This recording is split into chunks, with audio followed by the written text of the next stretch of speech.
ఆయనను ఆరాధించువారు ఆత్మతోనూ సత్యముతోనూ ఆరాధించవలెనను. యోహాను 4:24. దేవుడు ఆత్మయ్యున్నాడు, ఆరాధనలకు యోగ్యుడు, స్తుతింపదగినవాడు, పూజార్హుడు, స్తోత్రార్హుడు, సమీపించరాని తేజస్సులో వసించువాడు. ఆయన పరిశుద్ధుడు, ఆకాశ మహాకాశములు పట్టజాలని దేవుడు, మొదటివాడు కడపటివాడు, ఉన్నవాడు అనువాడు, మహోన్నతుడైనప్పటికీ మానవ స్వరూపమును దాల్చి 2000 సంవత్సరముల క్రితమే ఈ లోకమునకు వచ్చాడు. మానవాళికి రక్షణ, సమాధానము, నిత్యజీవ మార్గమును అనుగ్రహించాడు.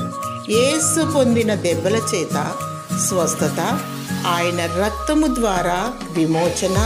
దేవుడు నీకు స్వస్థత, రక్షణ, సమాధానము, సంతోషము, నిత్య జీవము దయచేయునుగాక. ఆమేన్.